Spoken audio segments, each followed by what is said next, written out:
Hola a todos. Mirad, hoy vamos a meternos de lleno en lo que podríamos llamar el código fuente de nuestras leyes, el derecho romano. Y no, esto no es solo una clase de historia, para nada.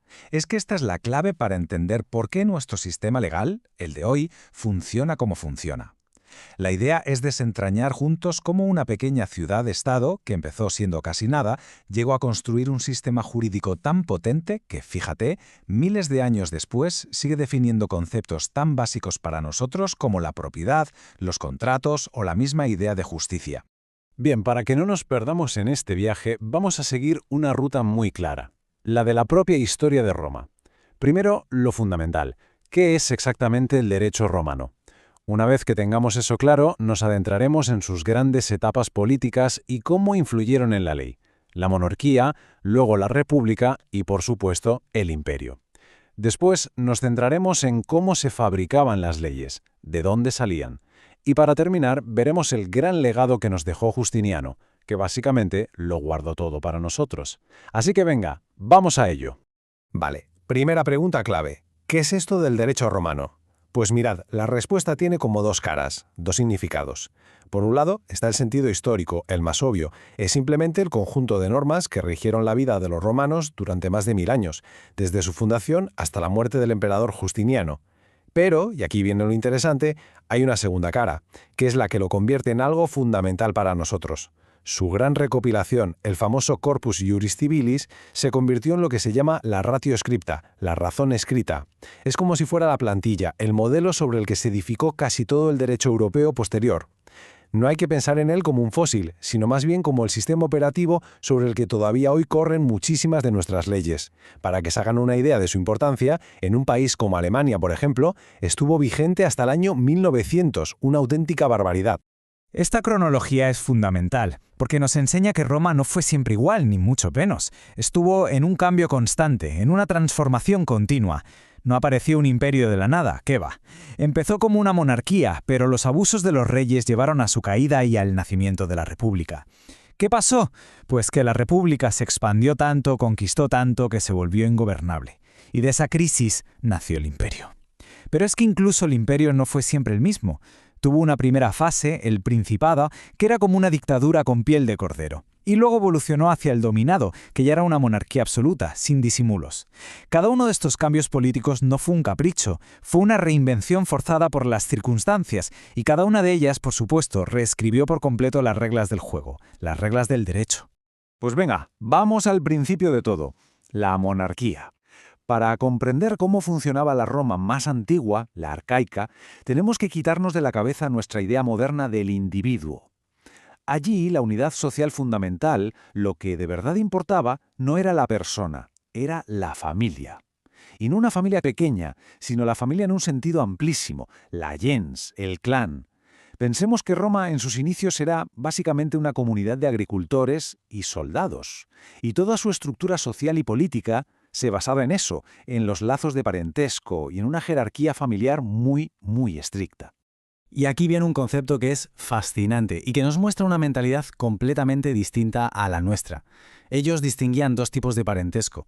Por un lado, la cognatio. Esta es fácil, es la que todos entendemos, los lazos de sangre. Pero para los primeros romanos había algo mucho más importante, la aznatio.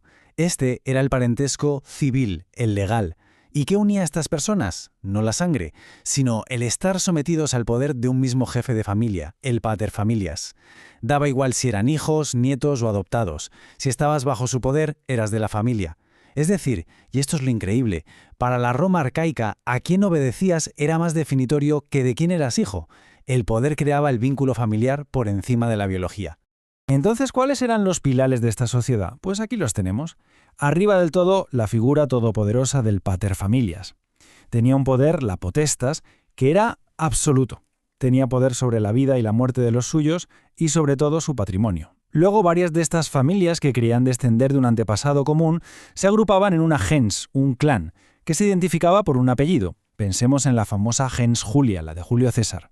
Y finalmente, cada uno de estos clanes tenía su propia religión privada, la sacra privata, para adorar a los espíritus de sus ancestros, los dioses manes. Como veis, en esta época, religión, familia y ley estaban totalmente entrelazadas.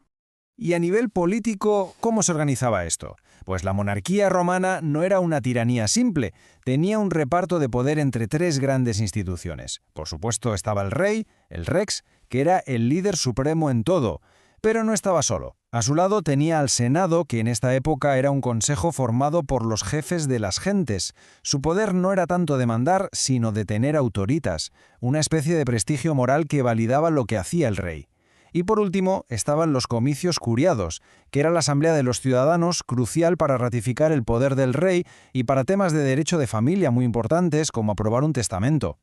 Y en medio de este sistema tan cerrado, de repente llega el rey Servio Tulio y lo cambia todo. Literalmente le da la vuelta a la tortilla con una reforma revolucionaria. ¿Qué hizo? Creó un sistema nuevo basado en el censo, en la riqueza. A partir de ahora, la organización política y militar ya no dependería de tu linaje, sino de tu patrimonio. Organizó a todos los ciudadanos en unas unidades llamadas centurias, según su fortuna. Y esto, claro, fue un auténtico terremoto social, porque por primera vez los plebeyos, la gente del pueblo que había conseguido enriquecerse, podían acceder al ejército y con ello a la vida política. El poder se estaba desplazando de la sangre al dinero.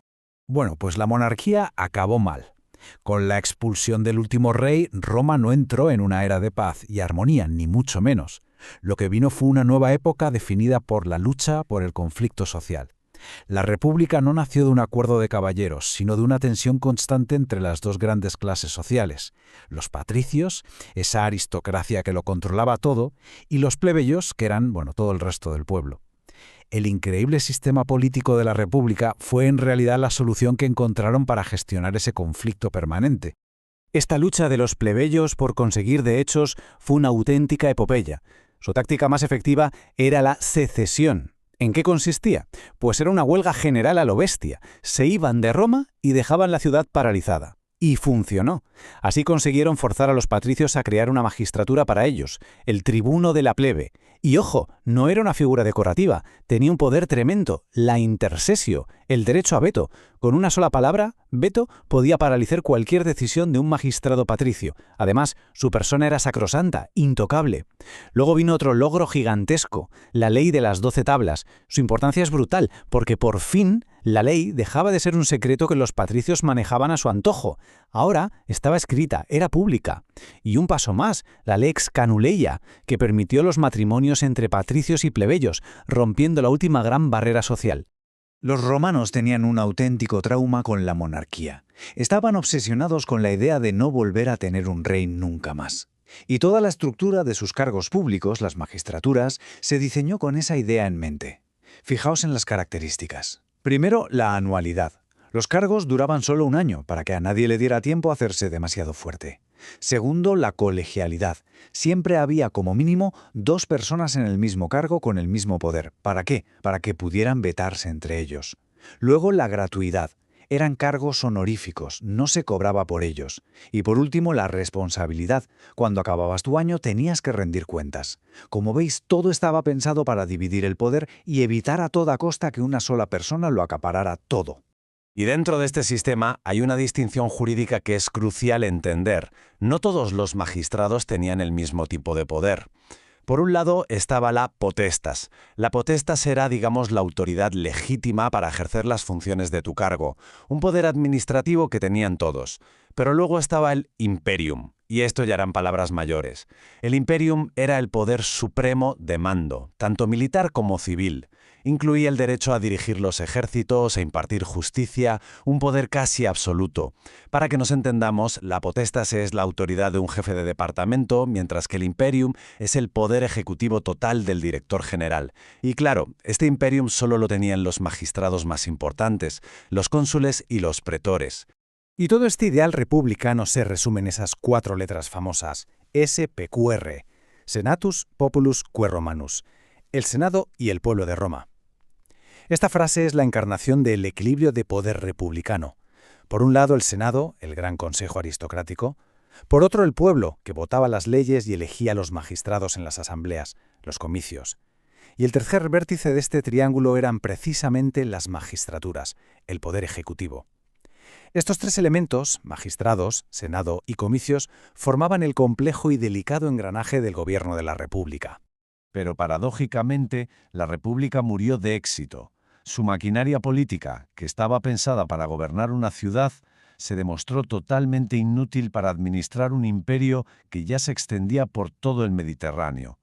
Las tensiones sociales, las guerras civiles interminables, la ambición de generales todopoderosos, todo esto hizo que el sistema republicano saltara por los aires, y de sus cenizas surgió un nuevo orden, el imperio, el regreso al gobierno de un solo hombre. Ahora bien, el imperio no fue un bloque homogéneo. Tuvo dos etapas claramente distintas. La primera es el Principado, que inaugura a Augusto. Fue una obra maestra de la hipocresía política. El emperador no era un rey, no, era el princeps, el primer ciudadano. Y en teoría, todas las instituciones de la República seguían funcionando. Pero era solo eso, una fachada. La segunda etapa, el dominado, ya se quita la careta. A partir de Diocleciano se abandona cualquier ficción republicana. El emperador ya es el dominus, el amo y señor, y a menudo también un dios. Es, sin tapujos, una monarquía absoluta.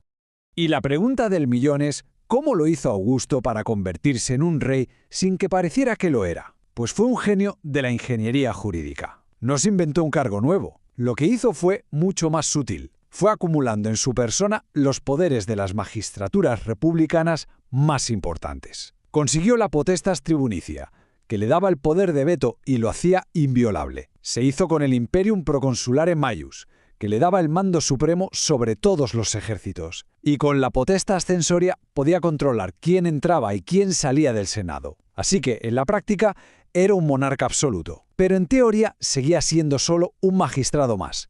Una jugada maestra. Avanzamos hasta el siglo III, una época de crisis total, con el imperio a punto de desintegrarse. Y ahí el emperador Diocleciano se saca de la manga una solución drástica, radical, la tetrarquía. La lógica era simple, casi desesperada: dividir para gobernar mejor. Partió el gigantesco imperio en dos grandes mitades, Oriente y Occidente, y en cada mitad puso a gobernar a un emperador principal, un Augusto, y a su lado a un coemperador y sucesor, un César, un sistema de 4 gobernantes simultáneos. Fue un intento a la desesperada de poner orden en un territorio inmenso que hacía aguas por todas partes. Muy bien, ya hemos visto el hardware político de Roma. Ahora vamos a ver el software. Vamos a centrarnos en cómo se creaba la ley, de dónde salía el derecho. Porque claro, las fuentes del derecho no fueron siempre las mismas, cambiaron radicalmente a lo largo del tiempo, y esos cambios son un reflejo perfecto de quién tenía el poder en cada momento. En el fondo es la historia de cómo se pasó de una ley basada en las costumbres a una ley que era simplemente la voluntad del emperador. Y esta cronología de las fuentes lo resume todo perfectamente. Al principio, en la monarquía, la ley ni estaba escrita. Eran los mores maiorum, las costumbres de los antepasados. Con la república, el poder de hacer leyes pasa al pueblo, que las vota en los comicios. Son las leyes rogata. Al mismo tiempo surge una nueva fuente, más ágil: los edictos de los magistrados. Más adelante, la creación del derecho se vuelve algo de especialistas. Las opiniones de los grandes juristas, la jurisprudencia, y el círculo se cierra con el imperio. Ahí la ley ya no emana ni de la costumbre, ni del pueblo, ni de los juristas. Emana de una única fuente, el emperador. Lo que al emperador le place tiene fuerza de ley. Y aquí tenemos que detenernos, porque no se puede exagerar la importancia de este hito, la ley de las 12 tablas. Los propios romanos decían que era la fuente de todo el derecho. ¿Por qué tanto revuelo? Porque antes de ellas la ley era un secreto, no estaba escrita, y la interpretaban a su antojo los sacerdotes patricios. Las 12 tablas acabaron con eso. Por primera vez se pusieron las reglas del juego por escrito, a la vista de todo el mundo. Es el nacimiento del principio de seguridad jurídica. Es la diferencia entre jugar un partido en el que el árbitro se inventa las normas y jugar uno en el que todos conocen el reglamento. Y aquí tenemos otra de las grandes genialidades jurídicas de los romanos. Por un lado, tenían su derecho de siempre, el jus civile, que era muy antiguo y rígido. Pero se dieron cuenta de que la sociedad cambiaba y ese derecho se quedaba anticuado. ¿Qué hicieron? Crearon a su lado un derecho nuevo, el jus honorarium, que era el que desarrollaban los pretores. Es como si el jus civile fuera el sistema operativo base y el jus honorarium fueran las actualizaciones que se instalan cada año para ayudarlo, suplirlo o corregirlo. Esta doble vía le dio al derecho romano una capacidad de adaptación espectacular. Y con esto llegamos al final de nuestro viaje, pero también a su momento más decisivo. Estamos ya en el siglo VI, el Imperio Romano de Occidente ya ni siquiera existe, y desde Constantinopla el emperador de Oriente, Justiniano, se propone una tarea que parece imposible: recopilar, ordenar y salvar para el futuro todo el conocimiento jurídico que Roma había producido en más de 1000 años de historia. El resultado de ese esfuerzo monumental es esta obra, probablemente la más influyente de la historia del derecho, el Corpus Juris Civilis. Y no es un solo libro, son 4 partes. El Códex, que recopilaba las leyes de los emperadores; el Digesto, que es la auténtica joya, una antología inmensa con fragmentos de los más grandes juristas de la historia; luego las Institutas, que era un manual para que los estudiantes de derecho aprendieran; y finalmente las novelas, que recogían las nuevas leyes del propio Justiniano. Esta obra es la cápsula del tiempo que nos ha permitido conocer el derecho romano. Sin ella, casi todo se habría perdido. Y con esto cerramos el círculo. Hemos visto un viaje increíble, desde las costumbres no escritas de una pequeña aldea hasta convertirse en el ADN jurídico de continentes enteros. Un camino de más de 1300 años que pasó por la monarquía, la república y el imperio, reinventando sus leyes a cada paso. La pregunta final, la que nos deja toda esta historia, creo que es inevitable. ¿Hasta qué punto nuestras ideas más profundas sobre la justicia, la propiedad o los contratos, aquello que consideramos más básico, siguen llevando, aunque no nos demos cuenta, la inconfundible marca de Roma?